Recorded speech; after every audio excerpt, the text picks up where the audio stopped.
तो हेलो दोस्तों, आज हम लोग एक नया चैप्टर इसमें स्टार्ट करेंगे, अमेरिका का संविधान एवं शासन व्यवस्था। तो हालांकि आपका जो सिलेबस है यूनिट 4 का, उसमें स्पष्ट रूप से इसका उल्लेख नहीं है। तो अगर आप चाहें तो इसको एक प्रकार से स्किप भी कर सकते हैं इस वीडियो को। लेकिन ओवरऑल जो अंडरस्टैंडिंग है आपकी, तो अमेरिका के संविधान से 1 या 2 क्वेश्चन हमेशा आ जाते हैं कभी कभार, तो उसलिए इसको कवर किया जा रहा है और एक ओवरऑल अंडरस्टैंडिंग बन जाए आपकी। तो इसको आप देख सकते हैं, अच्छा वीडियो है ये। तो चलिए इसमें देखते हैं अमेरिका का संविधान व शासन व्यवस्था। तो जनसंख्या 33 करोड़, क्षेत्रफल वर्ल्ड की 3rd लार्जेस्ट कंट्री है ये, और 1492 में कोलंबस स्पेन द्वारा खोजा गया था इसको। प्रतिनिधि नहीं तो कर नहीं, नो टैक्सेशन विदाउट रिप्रेजेंटेशन के नारे के साथ 1776 में अमेरिकन स्वतंत्रता की घोषणा की गई। स्वतंत्रता की घोषणा जेफरसन ने लिखी थी।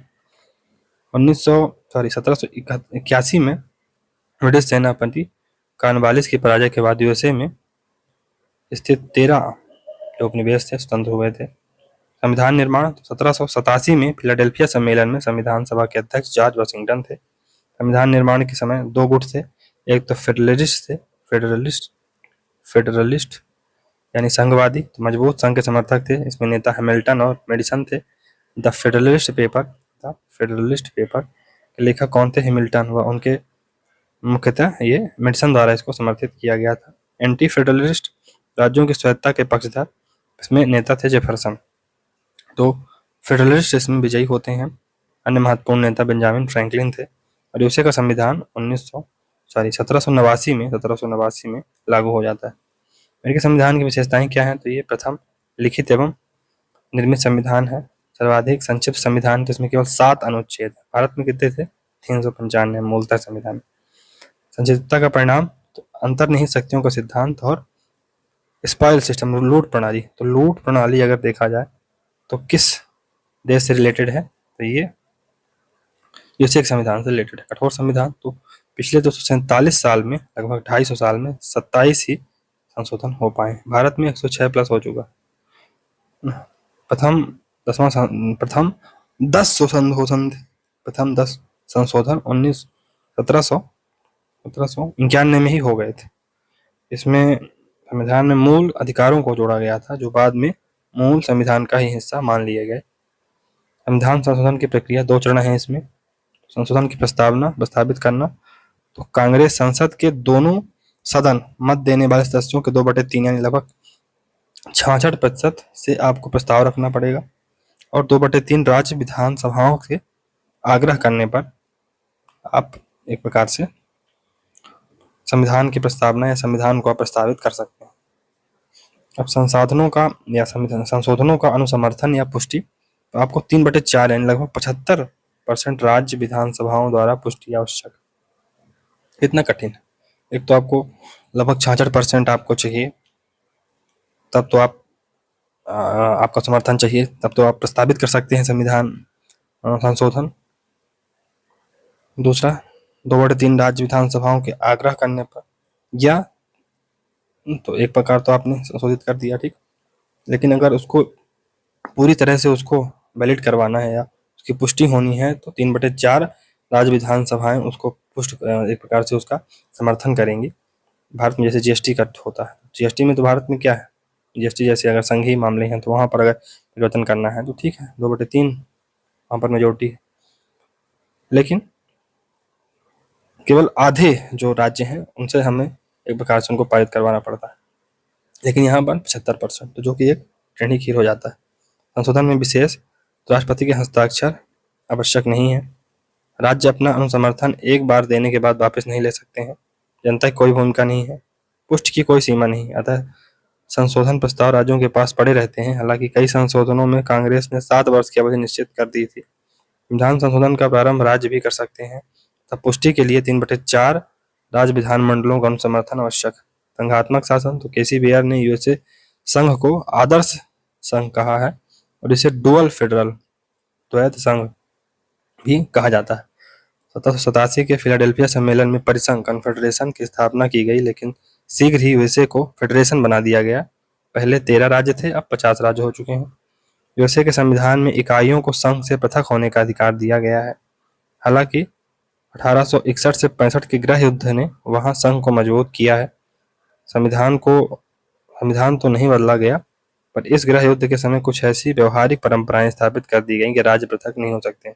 द्वैध डुअल जो संघवाद है, डुअल गवर्नमेंट, तो उसको क्या कहा जाता है? उसको लेयर केक संघ भी कहा जाता है। यहाँ कोऑपरेटिव फेडरलिज्म का यह उल्टा है। लेयर केक जो मॉडल है ये कोऑपरेटिव फेडरलिज्म का उल्टा है। जैसे केक में आपने देखा होगा लेयर्स होती हैं, तो दो लेयर्स भले आपस में जुड़ी रहती हैं लेकिन स्पष्ट अंतर रहता है। आप देख सकते हैं कि दोनों लेयर अलग अलग हैं। अच्छा, ये काली वाली है, ये सफेद वाली। लेयर भले ही गुथी रहती है लेकिन अंतर स्पष्ट रहता है। इसी प्रकार से ये लेयर केक मॉडल है संघवाद का, कि जो राज्य हैं उनकी सीमाएं स्पष्ट रूप से पता चल रहा है कि अच्छा यहाँ से राज्य की सीमा स्टार्ट होती है, यहाँ से केंद्र की।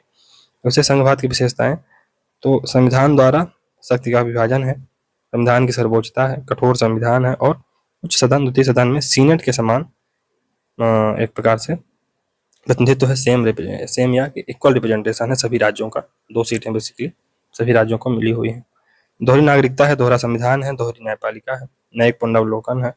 राज्यों की सहमति के बगैर यूएसए संसद के नाम, क्षेत्र या सीमा में परिवर्तन नहीं कर सकती है, पर कांग्रेस राज्यों से बिना पूछे नए राज्यों को संघ में प्रवेश दे सकती है। ऐसा व्यवस्था है। भारत में तो बिना राज्य के पूछे ही उसका नाम, ज्योग्राफी सब कुछ चेंज कर सकते हो आप। फिर प्रतिनिध्यात्मक लोकतंत्र, रिप्रेजेंटेटिव डेमोक्रेसी, तो वैसे में संघ स्तर पर तो नहीं, पर कुछ राज्यों में प्रत्यक्ष लोकतंत्र है। प्रत्यक्ष लोकतंत्र की संस्थाएं तो रेफरेंडम है, इनिशिएटिव है और रिकॉल है। व्यक्तिवादी दर्शन पर आधारित सीमित शासन पद्धति। 1776 की स्वतंत्रता की घोषणा जो कि जेफरसन ने लिखी थी, यह लाख से प्रभावित थी। यह जीवन, स्वतंत्रता और सुख की साधना अर्थात व्यक्तिवाद पर आधारित है। जीवन, स्वतंत्रता और सुख की साधना। संविधान तो मोंटेस्क्यू व फ्रांस की क्रांति के नारे स्वतंत्रता, समानता व भातृत्व से प्रभावित। परंपराएं जिनका उसे संविधान में वर्णन नहीं। पहला, राजनीतिक दल, तो ऐसे में कम्युनिस्ट पार्टी प्रतिबंधित है, संविधान में वर्णन नहीं है, लेकिन ये एक प्रकार से परंपराएं हैं। वैसे में मंत्रिमंडल, कैबिनेट में संविधानेतर या सलाहकारी संस्था है, लेकिन उसका भी मेंशन संविधान में नहीं है। सीनेटी शिष्टाचार का भी मेंशन नहीं है। राष्ट्रपति का चुनाव जो वस्तुतः प्रत्यक्ष सा हो गया है। अंतर्निहित शक्तियों का सिद्धांत, तो मैचलॉक बनाम मेरीलैंडवाद जो हुआ था 1819 में, तो इसका अंतिम निर्धारण संघीय न्यायपालिका द्वारा किया जाता है, ना कि कांग्रेस या राष्ट्रपति द्वारा। अंतर्निहित शक्तियों का ओवरलैपिंग जो पावर्स होती हैं, इस सिद्धांत का ज्यादा प्रयोग अंतर्राष्ट्रीय संबंधों के क्षेत्र में किया जाता है। संविधान में न्यायिक पुनरावलोकन, जुडिशियल रिव्यू और शक्ति पृथक्करण, सेपरेशन ऑफ पावर का शब्दशः वर्णन नहीं किया गया है। लिटरली इनका मेंशन नहीं किया गया। हाँ, मतलब एक्सप्लिसिटली तो नहीं दिया गया है, लेकिन इम्प्लिसिटली अगर फंडामेंटल राइट्स हैं तो कहीं ना कहीं आप जुडिशियल रिव्यू का प्रयोग तो कर ही सकते हैं। जैसे भारत में संविधान में 13(2) में ऐसी बातें दी गई हैं अनुच्छेद।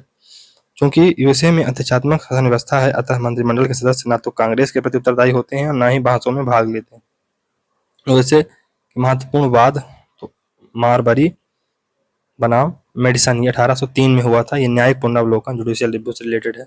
मारबरी बनाम मेडिसन। मैचलोक बनाम मेरीलैंड, ये 1819 में हुआ था। अंतर्निहित शक्तियों का सिद्धांत यहाँ से आया था। फिर किलबोर्न बनाम थॉमसन 1880 में आया था, शक्ति पृथक्करण से रिलेटेड है, सेपरेशन ऑफ पावर से रिलेटेड है। और टपाज केस, ये विधि का समान संरक्षण से संबंधित है। अब कार्यपालिका, तो राष्ट्रपति में कार्यपालिका का मेन हेड होता है। तो 4 वर्ष अधिकतम 10 वर्ष तक, 10 वर्ष का तात्पर्य राष्ट्रपति पद की आकस्मिक रिक्ति पर उपराष्ट्रपति राष्ट्रपति बन जाता है, तो 10 वर्ष तक रह सकता है। तो मान लो जैसे कोई राष्ट्रपति अपना पद छोड़ दिया या किसी प्रकार से 2 साल में वो मतलब मर जाता है या कुछ हो जाता है कि उसे अपना पद छोड़ना पड़ता है, 2 साल के लिए कौन बन जाएगा? दूसरा राष्ट्रपति बन जाएगा। और फिर वो अगले 2 बार चुनाव लड़ सकता है, टोटल 10 साल, है ना। ये तो यूएसए में राष्ट्रपति की अधिकतम 2 अवधि तक रहने की परंपरा है, और इस परंपरा को आज तक 2 बार भंग किया गया। 2 बार भंग किया गया है। पहली बार थियोडोर रूजवेल्ट ने 1901 से 1909 में तीसरी राष्ट्रपति बनने की कोशिश पर चुनाव हार गए थे। फिर दूसरी बार फ्रैंकलिन डी रूजवेल्ट 4 बार राष्ट्रपति बने तथा इस परंपरा को अंततः तोड़ ही दिया। 4 कार्यकाल 1932 से 36, 36 से 40, 40 से 44 और 44 से अप्रैल 1945 चौथे कार्यकाल में इनकी मृत्यु हो गई। इस परंपरा को तब बचाने के लिए 1951 में 22वां संविधान संशोधन किया गया था तथा 2 बार से ज्यादा नहीं की संवैधानिक सीमा निश्चित कर दी गई। अपवाद स्वरूप युद्ध काल में कांग्रेस तीसरी बार के लिए निवेदन कर सकती। योग्यता: जन्मजात अमेरिकी नागरिक हो और 35 वर्ष का आयु हो। तो अमेरिकी संविधान में बेसिकली लिखा गया है कि जन्मजात अमेरिकी नागरिक हो। भारत के संविधान में क्या लिखा गया है राष्ट्रपति या प्रधानमंत्री बनने के लिए? खैर, प्रधानमंत्री बनने के लिए तो कोई योग्यता ही नहीं है, लेकिन अगर राष्ट्रपति बनना है आपको या लोकसभा का सदस्य बनना है तो क्या लिखा हुआ है? भारत का नागरिक हो। अब भारत का नागरिक तो कोई, भारत की नागरिकता तो आप 4-5 प्रकार से ले सकते हो ना, तो एक प्रकार से कोई अन्य देश का नागरिक भी प्रैक्टिकल रूप से, मतलब अगर प्रोसीजरल रूप से देखा जाए, प्रक्रिया के तहत देखा जाए तो भारत का राष्ट्रपति या प्रधानमंत्री बन सकता है। देखा जाए तो सोनिया गांधी बनने वाली थी, लेकिन फिर उनका विरोध हुआ तो उन्होंने एक प्रकार से नहीं बने, लेकिन फिर भी बनाया जा सकता है भारत में। लेकिन अमेरिका में वहाँ का अगर आप मूल रूप से वहाँ के वासी नहीं हैं या वहाँ आप पैदा नहीं हुए हैं, जन्मजात अमेरिकी नहीं है, तो आप वहाँ के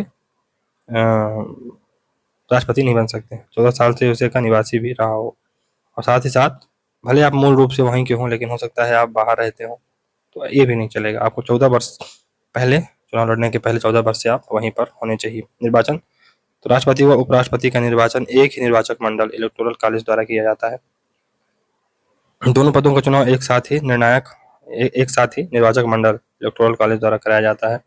निर्वाचक मंडल की संख्या कांग्रेस की सदस्य संख्या के बराबर होती है। कांग्रेस की सदस्य संख्या कितनी है? 535। तो प्रतिनिधि सभा में 435 और सीनेट के 100 हैं, तो 535 हो गए। तो निर्वाचक मंडल की संख्या कितनी है?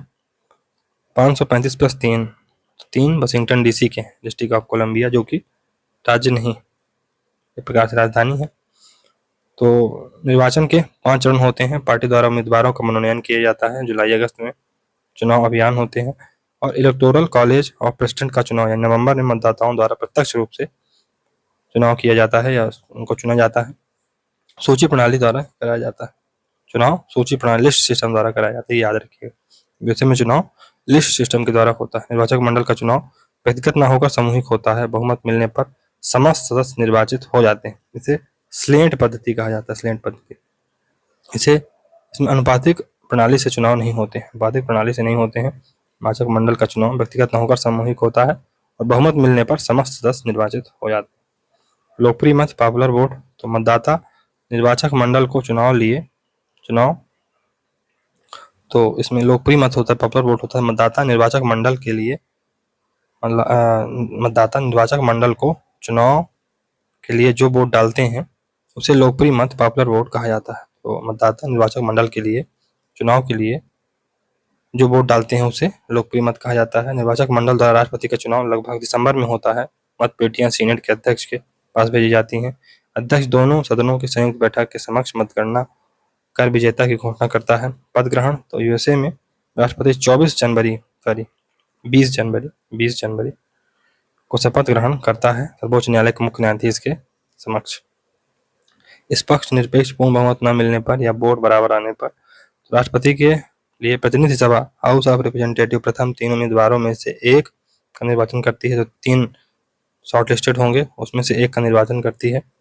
राष्ट्रपति के लिए सीनेट प्रथम 2 उम्मीदवारों में से एक का निर्वाचन करती है। तो जो 2 शॉर्टलिस्टेड होते हैं उनमें से एक आता है, और राष्ट्रपति के लिए जो प्रतिनिधि सभा है, हाउस ऑफ रिप्रेजेंटेटिव है, वो 3 जो अंतिम के बचेंगे उनमें से एक का निर्वाचन करेगी। तो महाभियोग या अनुच्छेद 2 में धारा 4 में इसका वर्णन किया गया है।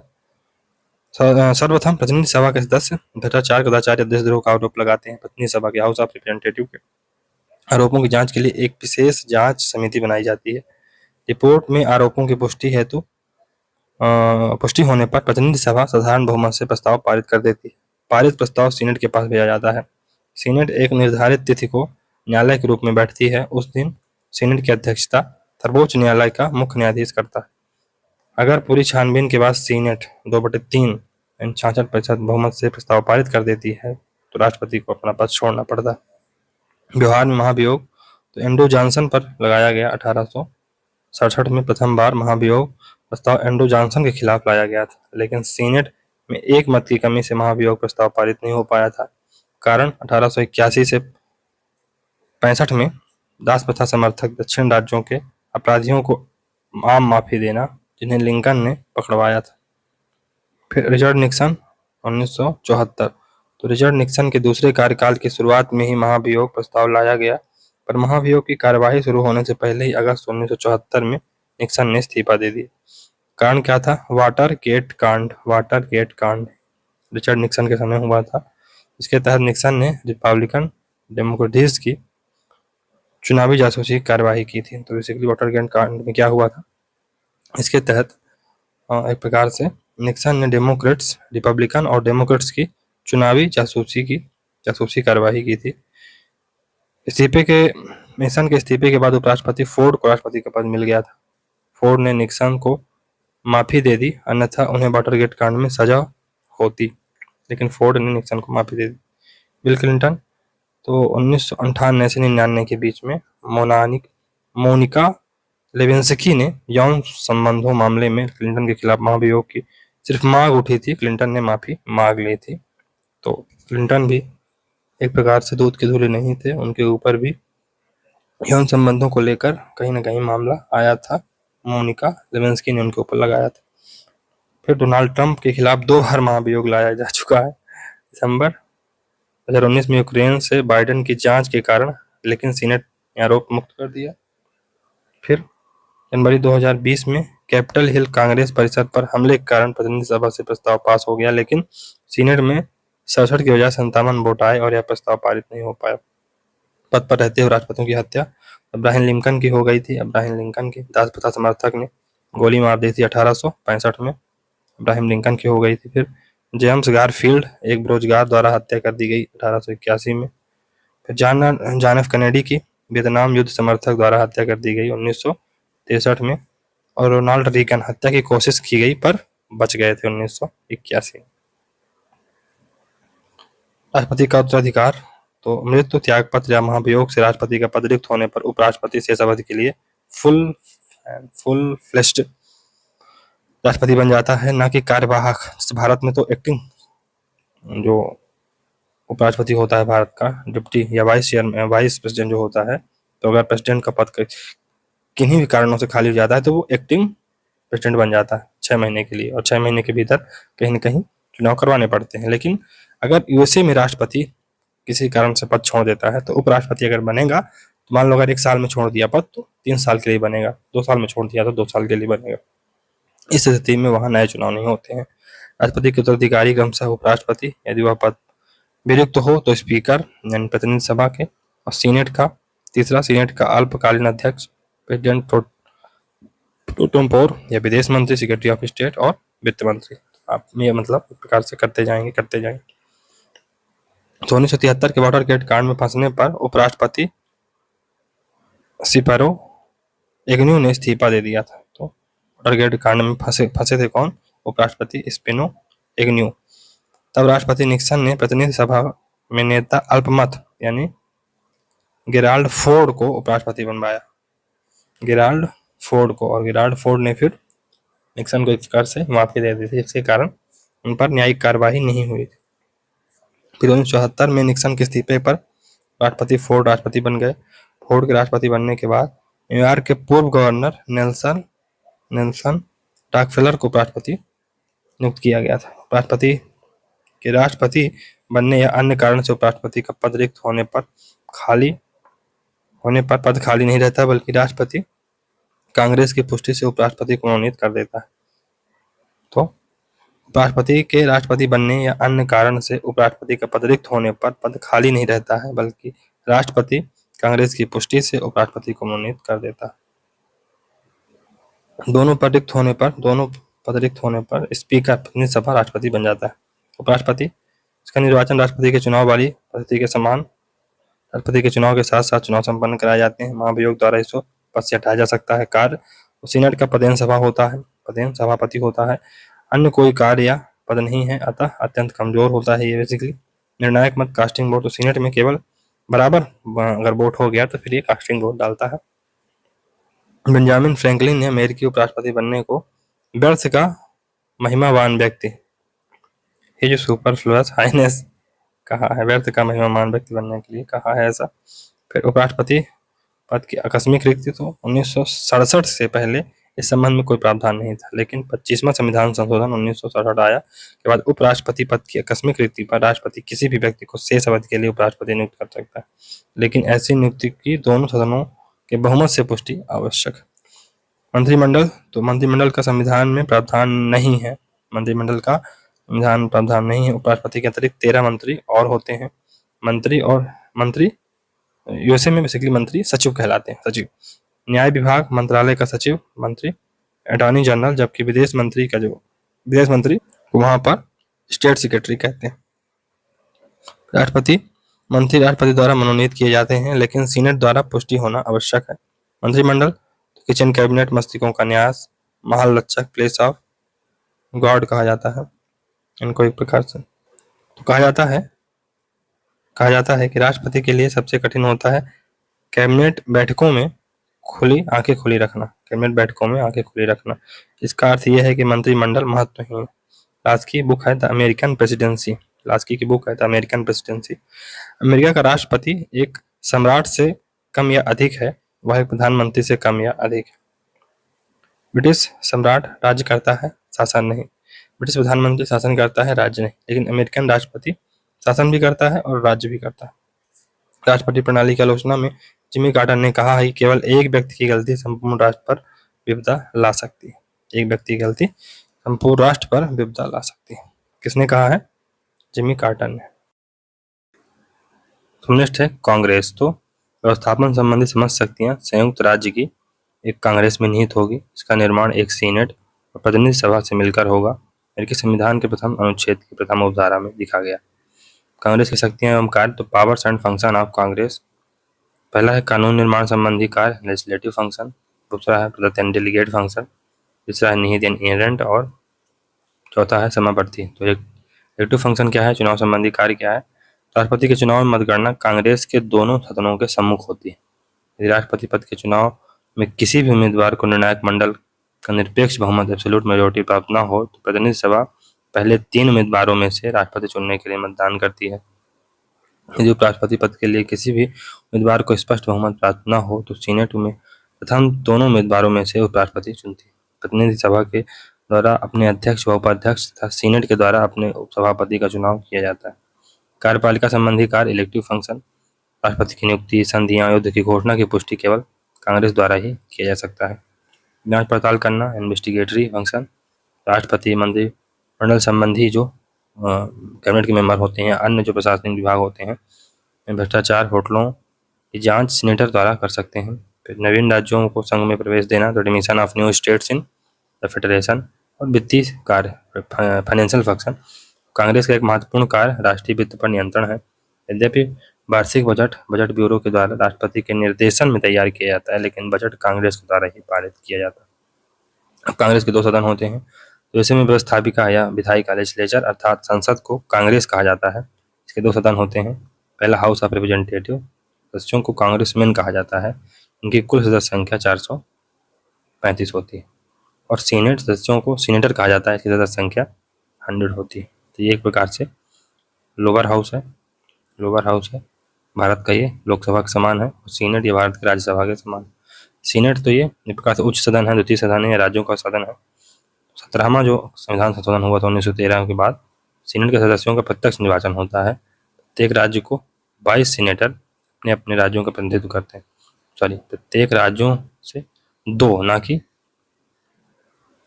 2 सीनेट।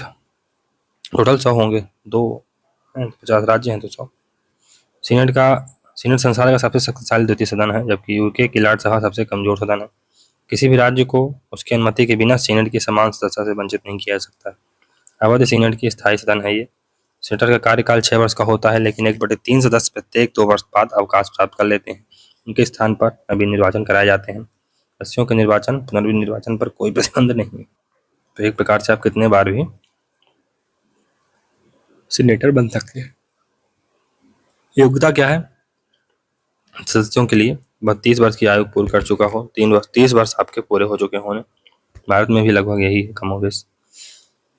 वह उस राज्य का निवासी हो जिसका प्रतिनिधित्व वह सीनेटर में करना चाहता है। तो वह उस राज्य का निवासी हो जिसका प्रतिनिधित्व वह सीनेट में करना चाहता है। लेकिन भारत में अब ऐसी कोई बाध्यता नहीं है। तो अन्य राज्य से भी कोई व्यक्ति अन्य राज्य का हो, जहाँ पर एमपी का हो और उड़ीसा को रिप्रेजेंट कर सकता है, ऐसा हो सकता है भारत में। पहले भारत में मूल संविधान में तो यही व्यवस्था थी, लेकिन उसमें अमेंडमेंट करके इसको चेंज कर दिया गया था। वह कम से कम 9 वर्ष से संयुक्त राज्य अमेरिका में निवास रहता है। गणपूर्ति तो कुल सदस्यों का बहुमत अथवा 51 सदस्य। तो गणपूर्ति कितनी है? 51।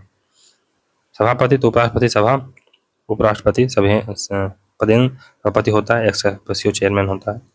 फिर उपराष्ट्रपति सीनेट का सदस्य नहीं होता, फिर भी इसका सभापति होता है, जैसे कि भारत में होता है। वोट बराबर होने पर इसके द्वारा निर्णायक मत कास्टिंग वोट दिया जाता है। उसके पास एक अन्य संवैधानिक दायित्व सीनेट और प्रतिनिधि सदन की उपस्थिति में राष्ट्रपति व उपराष्ट्रपति के लिए चुने गए मतपत्रों की संख्या गिनना और प्रमाण पत्रों को खोलना भी है। John Adams, Thomas Jefferson, Martin Van Buren व जॉर्ज डब्ल्यू बुश राष्ट्रपति के रूप में वे स्वयं के निर्वाचन की घोषणा करने का अवसर प्राप्त हुआ।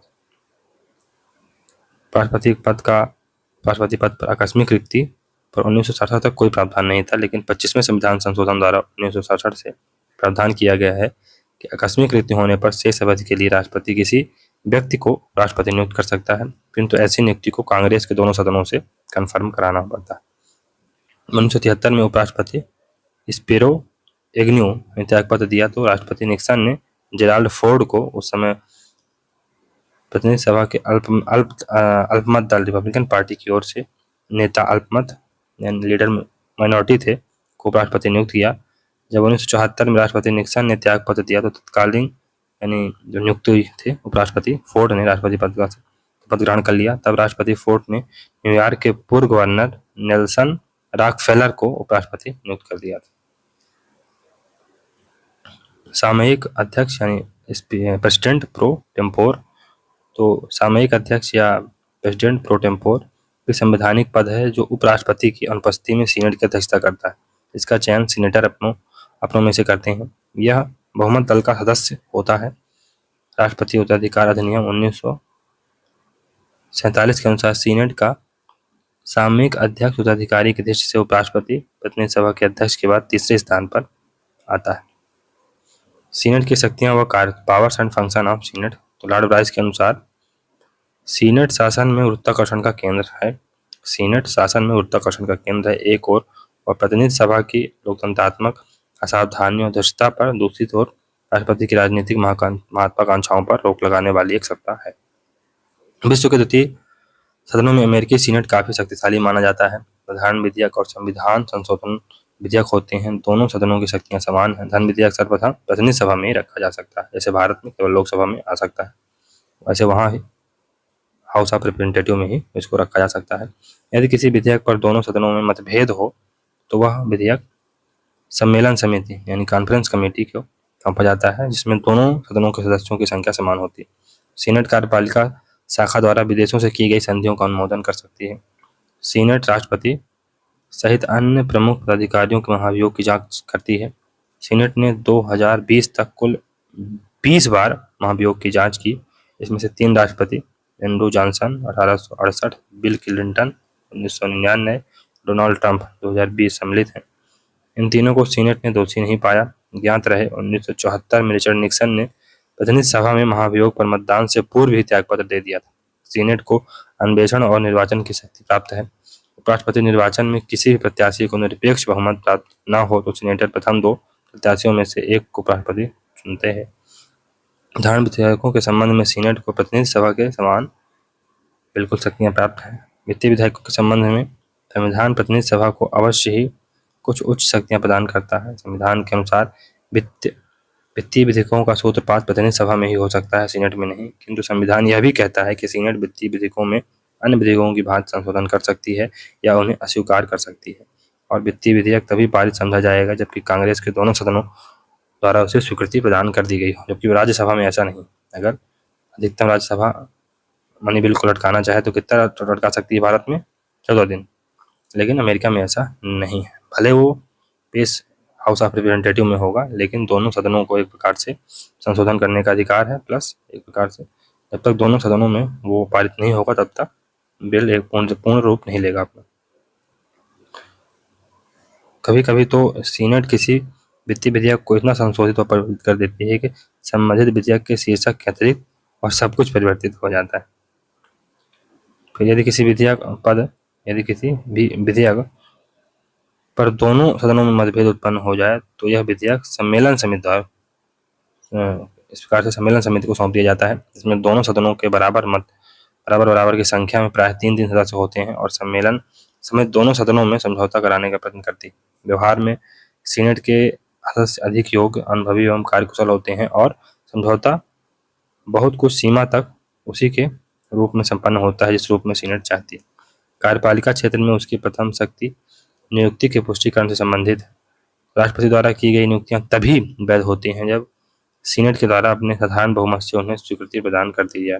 राष्ट्रपति 2 प्रकार की नियुक्तियां कर सकता है। पहली प्रकार की वे नियुक्तियां जो सारे राष्ट्र से संबंधित होती हैं, जैसे राजदूत, मंत्रिमंडल के सदस्य, सर्वोच्च न्यायालय के न्यायाधीश, उच्च सैनिक अधिकारी आदि। दूसरे प्रकार की नियुक्तियां उन संघीय अधिकारियों की होती है जो किसी राज्य में की जाती है, जैसे संघीय जिला न्यायाधीश, जिला न्यायवादी या मार्शल इत्यादि। तो पहली प्रकार की नियुक्तियां सामान्यतः सीनेट के द्वारा इस आशा के साथ स्वीकार कर ली जाती हैं कि राष्ट्रपति दूसरी श्रेणी की नियुक्तियों में उससे परामर्श करे। वर्तमान में अमेरिका में सीनेटी शिष्टाचार सीनेटोरियल कर्टसी का नियम प्रचलित है, जिसका तात्पर्य है कि राष्ट्रपति जिस राज्य में नियुक्तियां करे उस राज्य के वरिष्ठ सीनेटर से परामर्श कर ले। जब राष्ट्रपति ने सीनेटोरियल कर्टसी की इस परंपरा को तोड़ने की कोशिश की है, राष्ट्रपति द्वारा की गई नियुक्तियों को सीनेट ने अस्वीकार कर दिया। राष्ट्रपति द्वारा देशों के साथ की गई संधियां उस समय तक लागू नहीं समझी जाएंगी जब तक कि सीनेट उन्हें 2/3 बहुमत से स्वीकार न कर ले। सीनेट द्वारा पेरिस की संधि को अस्वीकृत करना इसका सबसे अच्छा उदाहरण है। सीनेट को न्यायिक शक्तियां भी प्राप्त हैं, जिनमें सबसे प्रथम महाभियोग की जांच का अधिकार है। प्रतिनिधि सभा में महाभियोग लगाया जा सकता है। महाभियोग की सुनवाई सीनेट में होती है और वहीं उस पर अपना अंतिम निर्णय देती है। महाभियोग की सुनवाई करते हुए वह न्यायिक प्रक्रिया के सभी कार्य, जैसे आदेश जारी करना, गवाहों को बुलाना और उन्हें शपथ दिलाना आदि करती है। महाभियोग की सुनवाई के समय सर्वोच्च न्यायालय का मुख्य न्यायाधीश सीनेट की अध्यक्षता करता है। अपराध सिद्धि के लिए 2/3 बहुमत की आवश्यकता होती है। लॉर्ड ब्राइस ने महाभियोग को कांग्रेस के शस्त्रागार का सबसे भारी शस्त्र कहा। महाभियोग को कांग्रेस के शस्त्रागार का, जो आर्म्स एक प्रकार से घर है, आर्म्स का शस्त्रागार है, उसका सबसे शक्तिशाली या सबसे भारी शस्त्र कौन सा है? महाभियोग। ऐसा कौन कहता है? Lord Bryce.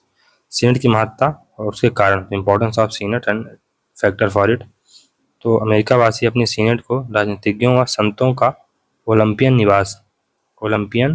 Dwelling place of statement and sages देकर पुकारते हैं। सीनेट की महत्ता के महत्वपूर्ण कारण है, पहला, संविधान निर्माताओं द्वारा सीनेट को प्रदत्त महत्वपूर्ण स्थान, मंत्रिमंडलात्मक पद्धति का अभाव और प्रत्यक्ष निर्वाचन, डायरेक्ट इलेक्शन होता है। सीनेट का स्थायित्व और सीनेट सदस्यों का दीर्घ कार्यकाल, सीनेट का लघु कार्य, small size of senate, senate सदस्यों में संस्था के प्रति सम्मान एवं परस्पर ऐक्य। विषय में सीनेटर इतने शक्तिशाली हैं कि व्यक्ति मंत्री की बजाय सीनेटर बनना पसंद करते हैं। लिंडसे रोजर्स का यह कहना नितांत सत्य है कि सीनेट विश्व का सबसे अधिक शक्तिशाली सदन है। दूसरे देशों की राजनीतिक व्यवस्था में तो द्वितीय सदन की शक्तियां कम हुई हैं, परंतु सीनेट की शक्तियों का विस्तार हुआ। सीनेटोरियल कर्टसी यह एक परंपरा है जिसके तहत राष्ट्रपति विभिन्न राज्यों में संघीय पदों पर नियुक्ति करते समय अगर वह अपने पार्टी के सीनेटर से सहमति ले लेता है तो फिर पूरी सीनेट उसका अनुमोदन कर देती है। तो अपनी पार्टी के सीनेटर से सहमति ले लेता है तो पूरी सीनेट उसका अनुमोदन कर देती है। प्रतिनिधि सभा, इसे निम्न सदन या प्रथम सदन या लोकप्रिय सदन कहते हैं, हाउस ऑफ रिप्रेजेंटेटिव कहते हैं। तो कांग्रेसमैन अर्थात प्रतिनिधि सभा के सदस्य कितने होते हैं? 435। मताधिकार के से प्राप्त सदस्य होते हैं, मताधिकार के द्वारा चुने जाते हैं। तो 6 गैर मताधिकार प्राप्त भी होते हैं जिन्हें रेजिडेंट कमिश्नर कहा जाता है। इन 6 में सम्मिलित हैं संघीय जिला Washington DC, District of Columbia, संयुक्त राज्य के क्षेत्र, अमेरिकी Samoa, Guam, Northern Mariana Island, USA Virgin Island से एक प्रतिनिधि और पुर्टो रिको से एक रेजिडेंट कमिश्नर सम्मिलित है। अब देखते हैं प्रतिनिधि सभा का चुनाव कैसे होता है। तो प्रतिनिधि सभा के सदस्य भारतीय लोकसभा की भांति वयस्क मताधिकार के आधार पर एकल सदस्यीय चुनाव क्षेत्र व फर्स्ट पास द पोस्ट प्रणाली द्वारा चुने जाते हैं। प्रत्येक राज्य से जनसंख्या अनुसार सीटें आवंटित की जाती हैं। पहले संयुक्त राज्य में महिलाओं को मताधिकार नहीं था, लेकिन 1920 में एक संविधान के 19वें संशोधन द्वारा उन्हें मताधिकार दे दिया गया। कब? 1920 में। सदस्यों के लिए योग्यताएं क्या क्या हैं? तो 25 वर्ष की आयु पूरी कर चुका हो, भारत में भी यही है। कम से कम 7 वर्ष से संयुक्त राज्य अमेरिका का नागरिक हो। इस संबंध में उसके लिए अमेरिका का जन्मजात नागरिक होना आवश्यक नहीं। वह संयुक्त राज्य अमेरिका में कोई नागरिक या सैन्य पदाधिकारी न हो। वह उस राज्य का निवासी हो जिस राज्य से वह प्रतिनिधि सभा का चुनाव लड़ना चाहता है। वर्तमान समय में अधिकांश राज्यों में यह परंपरा स्थापित हो गई है। मेजबान न केवल उस राज्य का वरन उस निर्वाचन क्षेत्र का भी निवासी हो जहां से वह चुनाव लड़ रहा है। उसे स्थानीयता का नियम यानी लोकेलिटी रूल कहा जाता है। प्रतिनिधि सदन का कार्यकाल 2 वर्ष का होता है। इस निश्चित अवधि को न तो कम किया जा सकता है और न ही बढ़ाया जा सकता है। प्रतिनिधि सभा को 2 वर्ष की अवधि के से पूर्व ही विघटित नहीं किया जा सकता है। प्रत्येक समवर्ष इवन ईयर्स के नवंबर माह के पहले सोमवार के पश्चात के पहले मंगलवार को मतदान होता है। उपचुनाव को विशेष निर्वाचन कहते हैं। On year and off year निर्वाचन, on year and off year election. संयुक्त राज्य अमेरिका की कांग्रेस के दोनों सदनों और राष्ट्रपति के निर्वाचन हमेशा इवन ईयर्स जैसे कि 2016, 18, 2020 व 22 में ही होते हैं। उस साल में जब राष्ट्रपति, उपराष्ट्रपति, सीनेट के 1/3 और प्रतिनिधि सभा के पूरे सदन के लिए निर्वाचन होता है तो उसे ऑन ईयर निर्वाचन कहते हैं। राष्ट्रपति का निर्वाचन नहीं होता हो और केवल सीनेट के 1/3 सदस्यों का प्रतिनिधि सभा का निर्वाचन होता है तो उसे ऑफ ईयर निर्वाचन कहते हैं। गणपूर्ति, तत्कालीन कुल सदस्यों का बहुमत। तो अध्यक्षता दलीय आधार पर बहुमत दल के सदस्य द्वारा की जाती है। स्पीकर बनने के बाद भी दलीय निष्ठा व सदस्यता बरकरार रहती है। ब्रिटेन में इसका उल्टा है। स्पीकर का चुनाव कॉमन सभा में सर्वसम्मति से होता है और स्पीकर बनते ही दल की सदस्यता वह छोड़ देता है और निर्दलीय हो जाता है और एक बार का स्पीकर हमेशा के लिए स्पीकर रहता है। अब यह व्यवस्था बदल गई है। हालांकि निर्वाचित स्पीकर को वरिष्ठ सदस्य जिसे dean of the house of representative कहा जाता है शपथ दिलवाता है। जेम्स के पॉक प्रतिनिधि सभा के एकमात्र ऐसे स्पीकर थे जो अमेरिका के 11वें निर्वाचित राष्ट्रपति बने, जेम्स के पॉक। जबकि नैन्सी पेलोसी पहली महिला स्पीकर थी 2007 में जो राष्ट्रपति बनी थी। राष्ट्रपति नहीं बनी थी, स्पीकर बनी थी, निर्वाचित स्पीकर। प्रतिनिधि सदन का एक सामयिक स्पीकर भी होता है, परंतु यह संवैधानिक पद नहीं है, यह एक अस्थायी पद है। दोनों राजनीतिक दल रिपब्लिकन और डेमोक्रेट के कॉकस अपने फ्लोर लीडर को चुनते हैं। बहुमत प्राप्त दल का फ्लोर लीडर नेता बहुमत मेजोरिटी लीडर कहलाता है। अल्पमत प्राप्त दल का फ्लोर लीडर नेता अल्पमत माइनॉरिटी लीडर कहलाता है। दोनों दलों के सचेतक भी होते हैं। प्रतिनिधि सभा की शक्तियां और कार्य। तो प्रतिनिधि सदन की विधायी शक्तियां सीनेट के समान ही हैं। राष्ट्रपति व अन्य संघीय पदाधिकारियों पर महाभियोग केवल प्रतिनिधि सभा में ही लगाया जा सकता है। राष्ट्रपति के निर्वाचन में किसी को पूर्ण बहुमत प्राप्त न होने पर प्रथम 3 प्रत्याशियों में से किसी का निर्वाचन प्रतिनिधि सभा द्वारा किया जाता है। ब्रिटेन के समान वित्त विधेयक को प्रमाणित क्लैरिफाई करने की शक्ति प्रतिनिधि सभा के स्पीकर को नहीं है। जैसा कि भारत में भी होता है कि अगर स्पीकर ने एक तो ये है कि लोकसभा का जो स्पीकर है उसे ये इंश्योर करना पड़ता है, एक प्रकार से उसकी पुष्टि करनी पड़ती है कि ये मनी बिल है। और अगर एक बार उसने स्पष्ट कर दिया कि ये मनी बिल है तो फिर वो मनी बिल ही रहता है, उस पर कोई वाद विवाद नहीं रह जाता। भारत में ब्रिटेन में ऐसा होता है, लेकिन यूएसए में ऐसा नहीं होता। प्रतिनिधि सभा विश्व का सर्वाधिक निर्बल प्रथम सदन है। House of the representative weakest first chamber of the world. अमेरिकी कांग्रेस के 2 सदनों में से सीनेट को यदि सर्वाधिकार तो अमेरिकी सदन के 2 सदनों में से सीनेट को यदि सर्वाधिक शक्तिशाली सदन कहा जा सकता है तो प्रतिनिधि सभा को विश्व का सर्वाधिक निर्बल प्रथम सदन कहा जा सकता है। प्रतिनिधि सभा की दुर्बलता के कारण क्या क्या है? तो पहला तो है कानून निर्माण में समानुपाती जो सत्तात्मक व्यवस्थापिका। फिर अमेरिका की अध्यक्षात्मक व्यवस्था। अमेरिका में अध्यक्षात्मक शासन व्यवस्था होने के कारण राष्ट्रपति व मंत्रिमंडल ना तो कांग्रेस से लिए जाते हैं और ना ही प्रतिनिधि सभा के प्रति उत्तरदायी होते हैं। अतः प्रतिनिधि सभा राष्ट्रपति पर नियंत्रण रखने में नितांत असमर्थ होती है। सीनेट की विशिष्ट कार्यपालिका शक्ति। तो सीनेट को नियुक्तियों को स्वीकृति, संधियों को पुष्टि, विभागीय जांच आदि के अधिकार प्रदान किए गए हैं। प्रतिनिधि सभा की अल्पावधि इन 2 वर्ष के लिए तो होती ही है। विशाल आकार एवं कठिन कार्यविधि। प्रतिनिधि सभा की उपयुक्त दुर्बलता को दृष्टि में रखते हुए लास्की ने लिखा है कि वह एक महान राष्ट्र के लिए अनुपयुक्त सदन ही है। वह एक महान राष्ट्र के लिए एक अनुपयुक्त सदन ही है। वैसे दोनों सदनों की तुलना, तो कानून निर्माण की शक्तियां दोनों में समान है।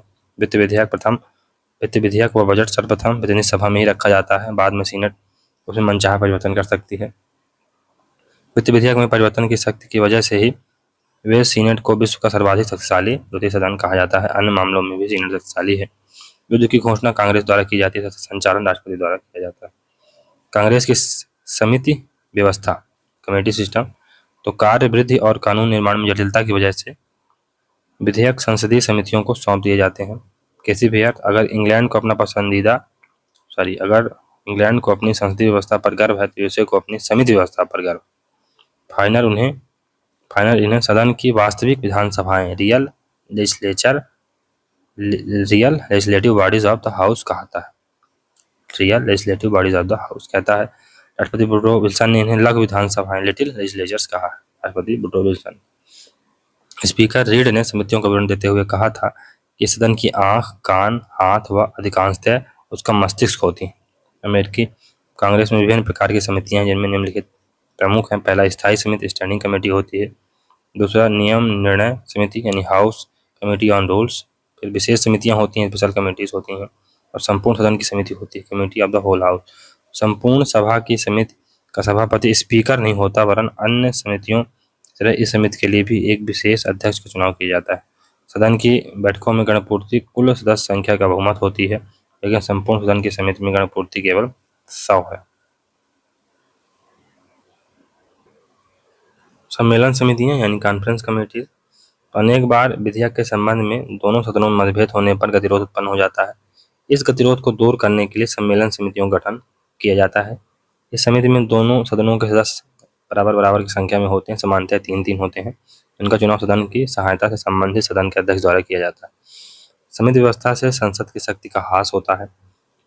विधि निर्माण की प्रक्रिया, वैसे में सरकारी व निजी विधेयकों में अंतर नहीं होता है, क्योंकि संसदीय व्यवस्था विपरीत मंत्री वहां कोई विधेयक प्रस्तुत नहीं कर सकता। अमेरिका में विधि निर्माण प्रक्रिया के विभिन्न चरणों का उल्लेख इस प्रकार है। पहला, इंट्रोडक्शन ऑफ द बिल, विधेयक प्रस्तावित करना। समिति स्तर, कैलेंडर स्तर। जब समिति विधेयक पर अपनी रिपोर्ट दे देती है, तब वह विधेयक निम्न विवरण पत्रिकाओं में से किसी एक में से सम्मिलित कर लिया जाता है। पहला, संघीय विवरण पत्रिका यानी यूनियन कैलेंडर। दूसरा, भवन विवरण पत्रिका, हाउस कैलेंडर। द्वितीय वाचन, सेकंड रीडिंग, तो इस अवस्था में सदन संपूर्ण सदन की समिति के रूप में परिवर्तित हो जाता है। इस अवस्था में सदन कमेटी ऑफ द होल के रूप में परिवर्तित हो जाता है और अध्यक्ष उठ जाता है। विधेयक पर बिना किसी औपचारिकताओं के पूर्ण विचार किया जा सके, इस दृष्टि से ऐसा किया जाता है। विधेयक पर प्रतिधारा, उपधारा, प्रतिशब्द और प्रतिवाक्य पर विचार किया जाता है। उसमें आवश्यक समझे जाने वाले संशोधन किए जाते हैं। इस स्थिति के अंतर्गत प्रतिनिधि सभा में समिति का अध्यक्ष प्रत्येक सदस्य को 5 मिनट बोलने का अवसर देता है, लेकिन सीनेट में कोई सदस्य कितने ही समय तक बोल सकता है। द्वितीय वाचन, थर्ड रीडिंग, तो द्वितीय वाचन बहुत कुछ सीमा तक एक औपचारिकता ही है। इसमें विधेयक के शीर्षक को पढ़कर सुनाया जाता है। वैसे में प्रथम वाचन, फिर समिति स्तर, फिर द्वितीय वाचन, फिर तृतीय वाचन। भारत और ब्रिटेन में प्रथम वाचन, द्वितीय वाचन, फिर समिति स्तर, तृतीय स्तर होता है। तो यूएसए में प्रथम वाचन के बाद समिति को सीधे दे दिया जाता है, जबकि भारत और ब्रिटेन में प्रथम वाचन होगा, दूसरा वाचन होगा, फिर तीसरे स्टेज पर समिति को दिया जाएगा। विधेयक दूसरे सदन में, bill in the another chamber, तो एक सदन द्वारा विधेयक स्वीकृत हो जाने पर उसे दूसरे सदन में भेजा जाता है। दूसरे सदन में विधेयक को उन्हीं स्थितियों से गुजरना होता है जिन स्थितियों से वह पहले सदन से गुजरा। यदि दूसरा सदन भी विधेयक को स्वीकृति प्रदान कर देता है तो विधेयक राष्ट्रपति की स्वीकृति के लिए भेज दिया जाता है। परंतु यदि दूसरा सदन विधेयक में संशोधन चाहे तो विधेयक को संशोधन के साथ प्रस्तावित सदन में भेजा जाता है। यदि संशोधन पर दोनों सदनों में सहमति नहीं होती तो विधेयक को सम्मेलन समिति, कॉन्फ्रेंस कमेटी के पास भेजा जाता है। समिति किसी सामान्य निर्णय पर नहीं पहुंच पाती तो विधेयक समाप्त हो जाता है। राष्ट्रपति की स्वीकृति, विधेयक के संबंध में राष्ट्रपति के समक्ष 3 विकल्प होते हैं। तो विधेयक दोनों सदनों से पारित होने के पश्चात उसे राष्ट्रपति के हस्ताक्षर के लिए भेज दिया जाता है। राष्ट्रपति को इस विधेयक पर विचार के लिए 10 दिन का समय प्राप्त होता है और उसके पास 3 विकल्प होते हैं। पहला, यह कि वह 10 दिन के भीतर विधेयक पर अपनी स्वीकृति दे दे। यदि राष्ट्रपति 10 दिन के भीतर अपनी स्वीकृति नहीं देता, 10 दिन के बाद भी यदि कांग्रेस का अधिवेशन चल रहा है, तो समझा जाता है कि राष्ट्रपति विधेयक को स्वीकार कर लिया है और कानून का निर्माण ग्रहण कर लेता है। तो एक प्रकार से अगर 10 दिन के बाद भी यदि कांग्रेस का अधिवेशन चल रहा है और राष्ट्रपति स्वीकृति नहीं देता है, तो ये समझ लिया जाता है कि राष्ट्रपति ने विधेयक को स्वीकार कर लिया है और विधेयक ने कानून का रूप ले लिया है। दूसरा विकल्प यह है कि राष्ट्रपति विधेयक को अस्वीकार करते और ऐसा करने का कारण बताते हुए विधेयक को कांग्रेस के उस सदन में भेज दे जिसमें वह प्रस्तावित किया गया था। राष्ट्रपति की अस्वीकृति के होते हुए भी यदि कांग्रेस उस पर पुनः विचार करना आवश्यक समझती है, तो वह उस पर पुनः विचार करती है। यदि वह प्रत्येक सदन द्वारा अपने 2/3 बहुमत से पुनः पारित कर दिया जाता है, तो राष्ट्रपति को उसे अनिवार्यतः स्वीकार करना होता है। इस प्रकार राष्ट्रपति को विलंबनकारी सत्ताधिकार सस्पेंसिव वीटो भी प्राप्त है। सस्पेंसिव वीटो ही प्राप्त है, पूर्ण निषेधाधिकार एब्सोल्यूट वीटो नहीं, लेकिन व्यवहार में यह निषेधाधिकार पर्याप्त प्रभावशाली होता है। राष्ट्रपति के सामने तीसरा विकल्प जेबी निषेधाधिकार है, पॉकेट वीटो के रूप में है। राष्ट्रपति का यह अधिकार परंपरागत ही वैधानिक नहीं है। कांग्रेस अपने अधिवेशन के अंतिम दिनों में जिन विधेयकों को पारित कर राष्ट्रपति के पास हस्ताक्षर के लिए भेजती है, राष्ट्रपति उन विधेयकों को बिना स्वीकार या अस्वीकार के 10 दिन तक अपने पास पड़ा रहने देता है। जब 10 दिन में कांग्रेस का अधिवेशन समाप्त हो जाता है, तो राष्ट्रपति द्वारा बिना अस्वीकार किए गए विधेयक अस्वीकृत हो जाते हैं। राष्ट्रपति का संदेश तो कांग्रेस के चालू अधिवेशन में राष्ट्रपति संदेश भेजता है।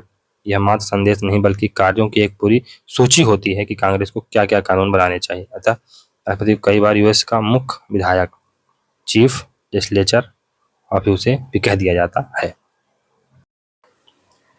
सुनिश्चित दोस्तों, न्यायपालिका जुडिशरी, तो न्याय संबंधी शक्ति एक सर्वोच्च न्यायालय व उन अन्य नीचे के न्यायाधीशों में निहित होगी जिसकी स्थापना और प्रतिष्ठा कांग्रेस द्वारा समय समय पर की जाएगी। अनुच्छेद 3 अमेरिकी संविधान में चली जाएगी। क्या लिखा गया है? न्याय संबंधी शक्ति एक सर्वोच्च न्यायालय व उन अन्य नीचे के न्यायालयों में निहित होगी जिनकी स्थापना और प्रतिष्ठा कांग्रेस द्वारा समय समय पर की जाएगी। अनुच्छेद 3 अमेरिकी संविधान। अमेरिका में संसदीय न्यायपालिका की 2 विशेष कारणों से अधिक महत्वपूर्ण स्थिति है। पहला, प्रथम, अमेरिका में संघात्मक शासन व्यवस्था को अपनाया गया है और संघवाद में एक ही सत्ता की आवश्यकता होती है जो केंद्र और इकाइयों में उत्पन्न होने वाले विवादों को हल कर सके। द्वितीय, अमेरिकी संवैधानिक व्यवस्था शक्ति विभाजन के सिद्धांत पर आधारित है। दूसरा है कि जो अमेरिकी संविधान है या अमेरिकी संवैधानिक जो व्यवस्था है वो सेपरेशन ऑफ पावर पर बेस्ड है। वैसे में संघ व इकाइयों में दोहरी न्यायपालिकाएं होती हैं। संघीय न्यायपालिका को संविधान का संतुलन चक्र कहा जाता है। संघीय न्यायपालिका का गठन, तो इसमें एडमिनिस्ट्रेटिव यानी व्यवस्थापक कोर्ट होते हैं, एडमिनिस्ट्रेटिव कोर्ट, और दूसरे होते हैं संवैधानिक न्यायालय यानी त्रिस्तरीय होते हैं, बेसिकली कॉन्स्टिट्यूशनल कोर्ट होते हैं ये। सबसे पहले हम लोग देखेंगे एडमिनिस्ट्रेटिव कोर्ट्स को, व्यवस्थापक कोर्ट्स को। तो ये as a tribunal, as a panchayat काम करते हैं ये, फॉर एग्जाम्पल इनकम टैक्स, अंतर्राष्ट्रीय व्यापार आदि के मामलों में। कॉन्स्टिट्यूशनल कोर्ट्स तो ये भी 3 प्रकार के होते हैं। तो सुप्रीम कोर्ट हो गया, सर्किट कोर्ट्स ऑफ अपील, और नेक्स्ट है डिस्ट्रिक्ट कोर्ट। तो सुप्रीम कोर्ट निर्णय इसमें बहुमत से दिया जाता है। इसका स्थान कहाँ है? वाशिंगटन डीसी में, और गणपूर्ति इसकी 6। सर्किट कोर्ट्स ऑफ अपील ये मध्य स्तरीय न्यायालय हैं, सिर्फ जिला न्यायालय से आई अपीलें सुनते हैं। दौरा करने वाले न्यायालय भी कहा जाता है। इनकी संख्या 11। और डिस्ट्रिक्ट कोर्ट तो अधिकांश राज्यों में होते हैं, उनकी कुल संख्या कितनी है? 88। फिर व्यवस्थापक जो न्यायालय हैं, एडमिनिस्ट्रेटिव कोर्ट के न्यायाधीश विभाग द्वारा, जबकि संघीय न्यायालय के न्यायाधीश महाभियोग से हटाए जाते हैं। न्यायिक पुनर्वलोकन का अधिकार केवल सुप्रीम कोर्ट को ही है, बल्कि निम्न संघीय न्यायालयों को नहीं, जबकि भारत में हाई कोर्ट और सुप्रीम कोर्ट दोनों का। अंतिम सुनवाई सर्वोच्च न्यायालय में होती है। तो सर्वोच्च न्यायालय, तो संयुक्त राज्य अमेरिका के सर्वोच्च न्यायालय की स्थापना 1789 के संविधान के अधिनियम 3 के अनुसार हुई थी। वर्तमान समय में यह वाशिंगटन डीसी में स्थित है। संरचना कंपोजिशन क्या है इसका? कांग्रेस के द्वारा समय समय पर इस संख्या को परिवर्तित किया जाता रहा है। वर्तमान समय में सर्वोच्च न्यायालय में 1 मुख्य न्यायाधीश है प्लस 8 अन्य न्यायाधीश है, मतलब टोटल 9। नियुक्तियां, न्यायाधीशों की नियुक्ति राष्ट्रपति द्वारा सीनेट की सहमति से की जाती है। संविधान में सर्वोच्च न्यायालय के न्यायाधीश पद के लिए कोई योग्यताएं निर्धारित नहीं की गई हैं, इसलिए राष्ट्रपति किसी भी ऐसे व्यक्ति को इस पद पर नियुक्त कर सकता है जिसके नाम पर सीनेट की स्वीकृति प्राप्त हो जाए। वेतन व भत्ते या वेतन और पदावधि, सैलरी और टर्म्स। सर्वोच्च न्यायालय के न्यायाधीशों का वेतन कांग्रेस द्वारा निर्धारित किया जाता है। न्यायाधीशों की पदावधि आजीवन होती है और वे सदाचार पर्यंत अपने पद पर बने रहते हैं। अगर वो सदाचार नहीं करेंगे तो अपने पद पर बने रहेंगे। न्यायाधीशों द्वारा इसके लिए पूर्व स्वेच्छा से पद त्याग किया जा सकता है। 70 वर्ष की आयु के बाद भी अपने पद से अवकाश ग्रहण करना न्यायाधीश की इच्छा पर निर्भर करता है। न्यायाधीश की पदावधि तो आजीवन, त्यागपत्र या महाभियोग प्रस्ताव पारित होने तक होती है। सर्वोच्च न्यायालय को संविधान की व्याख्या का एकमात्र अधिकार प्राप्त है। इस अधिकार के अंतर्गत उसके द्वारा उन सभी कानूनों की संवैधानिकता की परीक्षा की जाती है जिन्हें संघीय, कांग्रेस तथा राज्य सरकारों द्वारा पारित किया गया है। इनमें से किसी कानून को जब सर्वोच्च न्यायालय में चुनौती दी जाए, तब यदि सर्वोच्च न्यायालय ऐसा समझे कि यह कानून संविधान के प्रतिकूल है, तो उनके द्वारा उन्हें अवैध घोषित किया जा सकता है। सर्वोच्च न्यायालय की इस शक्ति को ही न्यायिक पुनर्वलोकन की शक्ति, पावर ऑफ जुडिशियल रिव्यू कहा जाता है। महाभियोग, इम्पीचमेंट। सर्वोच्च न्यायालय में न्यायाधीश को केवल महाभियोग के आधार पर ही हटाया जा सकता है। महाभियोग का प्रस्ताव प्रतिनिधि सभा में प्रस्तावित किया जाता है और प्रतिनिधि सभा द्वारा साधारण बहुमत से प्रस्ताव पारित कर दिए जाने पर सीनेट द्वारा इसकी जांच की जाती है। सीनेट को अपने 2/3 बहुमत से प्रस्ताव की पुष्टि कर दी जाती है सीनेट द्वारा, तो महाभियोग का प्रस्ताव पारित समझा जाता है और संबंधित न्यायाधीश को अपना पद त्याग देना पड़ता है। सर्वोच्च न्यायालय के तो केवल एक न्यायाधीश सैमुअल चेज के विरुद्ध यह प्रस्ताव लाया गया था, लेकिन उसके विरुद्ध भी प्रस्ताव पारित नहीं हो सका था। सर्वोच्च न्यायालय को संविधान से शक्तियां प्राप्त होती हैं और इस रूप में वह अमेरिकी संघ की कार्यपालिका तथा व्यवस्थापिका दोनों से ही स्वतंत्र है। सर्वोच्च न्यायालय का क्षेत्राधिकार इस प्रकार है: प्रारंभिक क्षेत्राधिकार, ओरिजिनल ज्यूरिसडिक्शन। दूसरा है अपीली क्षेत्राधिकार, अपीलेट ज्यूरिसडिक्शन। सर्वोच्च न्यायालय परामर्श देने का कार्य नहीं करता है और इस दृष्टि से वह भारतीय सर्वोच्च न्यायालय के से अलग है। जस्टिस फ्रैंकफर्टर ने कहा था, सर्वोच्च न्यायालय ही संविधान है। सर्वोच्च न्यायालय को उसकी इस शक्ति के आधार पर कांग्रेस का तृतीय सदन, थर्ड चैम्बर ऑफ कांग्रेस कहा जाता है। सर्वोच्च न्यायालय अपनी ही पहल, इनिशिएटिव पर किसी कानून की वैधानिकता और अवैधानिकता पर विचार नहीं कर सकता है, तो सो मोटो कॉग्निजेंस नहीं ले सकता है सुप्रीम कोर्ट। हालांकि भारत का सुप्रीम कोर्ट ले सकता है।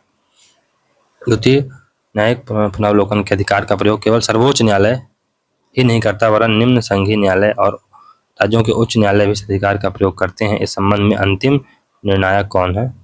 सुप्रीम कोर्ट होता है। सुप्रीम कोर्ट द्वारा न्यायिक पुनर्वलोकन का प्रयोग, application of judicial review by Supreme Court.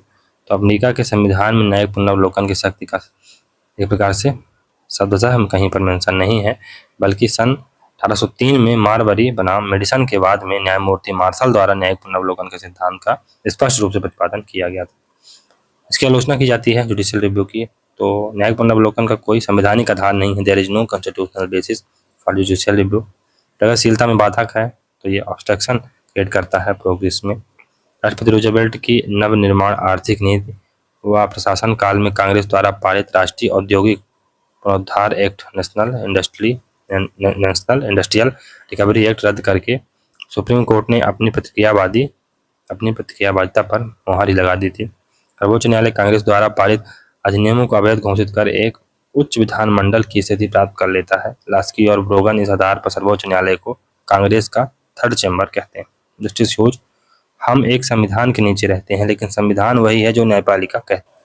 तो हमने राजनीतिक दल, पॉलिटिकल पार्टी। तो अमेरिका में राजनीतिक दलों का उदय एवं विकास। प्रथम राष्ट्रपति जॉर्ज वाशिंगटन ने अपने विदाई भाषण में अमेरिकी जनता को राजनीतिक दलों के विरुद्ध चेतावनी देते हुए कहा था कि दलगत विदेश में सभी के लिए बुराई एवं हानि छुपी, अतः प्रत्येक बुद्धिमान व्यक्ति का यह सहज कर्तव्य है कि वह ऐसी भावनाओं का दमन करे और उससे बचे। लेकिन जॉर्ज वाशिंगटन की चेतावनी अमेरिकी राजनीतिक दलों के स्वाभाविक विकास को नहीं रोक सकी। वास्तव में अमेरिकी संविधान का निर्माण करने वाले फिलाडेल्फिया सम्मेलन में ही राजनीतिक दल के बीच विद्यमान थे। एक गुट जिसका नेता अलेक्जेंडर हैमिल्टन था, शक्तिशाली केंद्रीय सरकार के पक्ष में था। दूसरा गुट जिसका नेता जेफरसन था, राज्यों की स्वायत्तता एवं नागरिक स्वतंत्रता का प्रबल समर्थक था। इन दोनों गुटों को क्रमशः फेडरलिस्ट और एंटी फेडरलिस्ट के नाम से जाना जाता था। जेफरसन ने मंत्रिमंडल से त्यागपत्र देकर अपनी सारी शक्ति एंटी फेडरलिस्ट, जिन्हें डेमोक्रेटिक रिपब्लिकन भी कहा जाता है, को संगठित कराने में लगा दी। 1796 के राष्ट्रपति चुनाव में फेडरलिस्ट विजयी हुए, परंतु 1800 के निर्वाचन में फेडरलिस्टों को बड़ा आघात पहुंचा और सत्ता डेमोक्रेटिक रिपब्लिकन दलों के हाथों में आ गई। अनेक कारणों बस इसी समय से फेडरलिस्ट दल का प्रभाव कम होता गया और 1815 के पश्चात यह दल राजनीतिक रंगमंच से लुप्त हो गया। इस प्रकार डेमोक्रेटिक रिपब्लिकन एंटी फेडरलिस्ट के 1828 में दो टुकड़े हो गए, जिसमें से दो पार्टियां बनी, डेमोक्रेटिक जिसका नेता एंड्रू जैक्सन था, और व्हिग उसका दूसरा नाम था नेशनल रिपब्लिकन पार्टी। रिपब्लिकन और डेमोक्रेट्स 19वीं शताब्दी के मध्य में दास प्रथा की समाप्ति के प्रश्न को लेकर दोनों विचारधाराओं का उदय हुआ, जिसका नेतृत्व क्रमशः रिपब्लिकन 1854 में स्थापना और डेमोक्रेट्स 1828 में स्थापना नामक दल कर रहे थे। यही दल अपने मूल नामों के साथ तभी से चले आ रहे हैं। यही दल अपने मूल नामों के साथ तब से चले आ रहे हैं। मुंडो ने कहा है, संविधान निर्माताओं ने जिस शिला को अस्वीकृत कर दिया था वह आज अमेरिकी प्रजातंत्र की आधारभूत शिला बन गई। यानी दलगत राजनीति है, पॉलिटिकल पार्टीज हैं, उनको एक प्रकार से निरस्त कर दिया था, वो आज आधारशिला बन चुके। अमेरिकी दल प्रणाली की विशेषताएं, तो दलों का संविधानात्तर विकास हुआ है, यानी एक्स्ट्रा कॉन्स्टिट्यूशनल एक प्रकार से बॉडीज है। द्विदलीय पद्धति है ना, केवल 2 ही पार्टियां हैं। विचारधारा संबंधी आधारभूत तंत्रों का अभाव, विचारधारा संबंधी आधारभूत तंत्रों का अभाव है। राजकीय के अनुसार कोई मापदंड नहीं है जिसके आधार पर यह निश्चित किया जा सके कि रिपब्लिकन तथा डेमोक्रेट के दलों के अलग अलग स्थायी विचार क्या है। तो कोई ऐसा मापदंड ही नहीं है जिसके आधार पर यह निश्चित किया जा सके कि रिपब्लिकन और डेमोक्रेटिक दलों के अलग अलग स्थायी विचार क्या है। हरमन फाइनर ने अमेरिकी दलों के विषय में ऐसे ही विचार व्यक्त किए और बियर्ड ने तो इस संबंध में यहाँ तक कह दिया कि वहाँ के मतदाताओं की दशा उन निर्जीव प्रणालियों जैसी होती है जो खाली शब्दों के लिए मतदान देते हैं। लॉर्ड जेम्स ब्राइस क्या कहते हैं कि दोनों दल शराब की सेम बोतलें हैं पर लेबल अलग अलग है। सेम बोतल है लेकिन लेबल एक में डेमोक्रेट है, एक में रिपब्लिक। शराब सेम। दलों का शिथिल संगठन, दबाव गुटों का प्रभाव, लाभ प्रदान करने या लूट प्रणाली। तो 1828 में एंड्रू जैक्सन ने इसे बड़े पैमाने पर अपनाया और यह अमेरिकी राष्ट्रीय सरकार का एक आधार बन गई। 1883 में पेंडल्टन अधिनियम के आधार पर लूट प्रणाली को सीमित कर दिया गया, लेकिन अब भी संयुक्त राज्य अमेरिका में विद्यमान है लूट प्रणाली। नौकरशाही, जैसे में नौकरशाही, संरक्षण प्रणाली, लूट प्रणाली, जैक्सोनियन प्रणाली अथवा भर्ती का आधार, स्पॉइल सिस्टम, लूट का माल विजेता की अवधारणा पर आधारित है। 1881 में राष्ट्रपति गारफील्ड की हत्या के बाद पेंडलेटन एक्ट 1883 लाया गया, जिसमें लूट प्रणाली, स्पॉइल सिस्टम को सीमित कर भर्ती की योग्यता प्रणाली को शुरुआत की गई। महत्वपूर्ण शब्दावली, तो नेता बहुमत, मेजोरिटी लीडर व नेता अल्पमत। प्रतिनिधि सभा में दोनों दलों के फ्लोर लीडर होते हैं। ये प्रतिनिधि सभा में जिस पार्टी के पास बहुमत होता है उसका नेता मेजोरिटी लीडर और जिसके पास नहीं होता है माइनॉरिटी लीडर। क्रिसमस ट्री विधेयक, क्रिसमस ट्री बिल, जब कांग्रेस में कोई विधेयक लाया जाता है तो विभिन्न सदस्य अपने समूहों के हितों की पूर्ति हेतु उस विधेयक में संशोधन का प्रस्ताव लाकर उसे अटका देते हैं। अतः ऐसा विधेयक जो मूल विधेयक में संशोधन हेतु लाया जाए वह क्रिसमस ट्री विधेयक कहलाता है। जहां भारत में ब्रिटेन में द्वितीय वाचन के बाद किसी विधेयक को समिति को सौंप दिया जाता है, वहीं यूएसए में प्रथम वाचन के बाद ही विधेयक को समिति को सौंप दिया जाता है। स्लेट मेथड क्या है, तो इसे राष्ट्रपति का चुनाव करने वाला निर्वाचक मंडल इलेक्टोरल कॉलेज लिस्ट सिस्टम के आधार पर चुना जाता है। इस सूची लिस्ट प्रणाली से चुनाव की प्रक्रिया को स्लेट कहा जाता है, स्लेट सिस्टम कहा जाता है। मतदाता सूची को अथवा स्लेट को वोट देते हैं, ना कि किसी व्यक्ति विशेष को। तो मतदाता सूची को अथवा स्लेट को वोट देते हैं, ना कि किसी व्यक्ति विशेष को। काला घोड़ा, डार्क हाउस, तो जब यूएसए राष्ट्रपति पद के चुनाव में किसी उम्मीदवार को निर्वाचक मंडल इलेक्टोरल कॉलेज में स्पष्ट बहुमत न मिले तो प्रतिनिधि सभा राष्ट्रपति उम्मीदवार के प्रथम 3 उम्मीदवारों में से एक का निर्वाचन करती है। निर्वाचन के समय प्रत्येक राज्य का एक वोट माना जाता है, जिसका निर्धारण उस राज्य से निर्वाचित सदस्य अपनी सहमति से करते हैं। निर्वाचन की यही पद्धति काला घोड़ा कहलाती है। ऐसा एक बार हुआ है जब 11वें राष्ट्रपति जेम्स के पॉक इसी पद्धति से राष्ट्रपति बने थे। गेराल्ड फोर्ड एकमात्र ऐसे राष्ट्रपति हैं जो मनोनीत किए गए थे। हावर्ड टाफ्ट 1909 से 13 तक राष्ट्रपति भी रहे, फिर 1921 से 30 तक उच्चतम न्यायालय के मुख्य न्यायाधीश भी रहे थे। आस्थाहीन डेलीगेट, तो निर्वाचक मंडल इलेक्टोरल कॉलेज का जो सदस्य अपनी पार्टी के अधिकृत राष्ट्रपति या उपराष्ट्रपति प्रत्याशी को वोट नहीं देता है उसे आस्थाहीन डेलीगेट कहा जाता है। स्विंग स्टेट्स, अमेरिकी राष्ट्रपति चुनाव के समय वे राज्य जहां से किसी भी पार्टी के निर्वाचक मंडल के सदस्यों का जीतना निश्चित नहीं होता है वो स्विंग स्टेट कहलाते हैं। राष्ट्रपति पद का उम्मीदवार यहाँ ज्यादा प्रयास करते हैं। कॉक्स एवं प्राइमरी, तो जब राष्ट्रपति चुनाव से 7 या 8 महीने पहले अमेरिका के दोनों दलों पर राष्ट्रपति पद के प्रत्याशी के नाम का अंतिम फैसला करने की चयन प्रक्रिया चलती है तो उसे कॉक्स या कॉक्स व प्राइमरी कहा जाता है। कॉक्स में दल से जुड़े कार्यकर्ता शामिल होते हैं जबकि प्राइमरी खुली रहती है। कॉक्स व प्राइमरी के बाद नेशनल कन्वेंशन होता है जहां राष्ट्रपति पद का प्रत्याशी के नाम का अंतिम फैसला लिया जाता है। सुपर ट्यूसडे तो कॉक्स व प्राइमरी फरवरी में जो अपने दल का राष्ट्रपति पद का प्रत्याशी चुनते हैं तो डेलीगेट चुनने के लिए डेलीगेट चुनती है। तो कॉक्स व प्राइमरी फरवरी में जो अपने दल का राष्ट्रपति पद का प्रत्याशी चुनने के लिए डेलीगेट चुनती है उस दिन को सुपर ट्यूसडे कहा जाता है। उस दिन को सुपर ट्यूसडे कहा जाता है। फिर गुबर्नटोरियल नियुक्तियां, गुबर्नटोरियल अपॉइंटमेंट तो सदन सीनेट में सीनेटर के पद की आकस्मिक रिक्ति होने पर जब संबंधित राज्य का गवर्नर अस्थायी तौर पर किसी सदस्य को सीनेटर बनाता है तो ऐसी नियुक्ति को गुबर्नटोरियल नियुक्ति भी कहा जाता है। यह नियुक्ति शेष समय या अगले राज्यव्यापी सीनेट चुनाव तक के लिए होती या हो सकती है। सामयिक अध्यक्ष प्रेसिडेंट प्रो टेम्पोर तो यह उपराष्ट्रपति की अनुपस्थिति में सीनेट की अध्यक्षता करता है। यह सीनेट का सदस्य होता है। यह एक संवैधानिक पद है तथा राष्ट्रपति पद के उत्तराधिकार में यह उपराष्ट्रपति और प्रतिनिधि सभा के स्पीकर के बाद तीसरे स्थान पर आता है।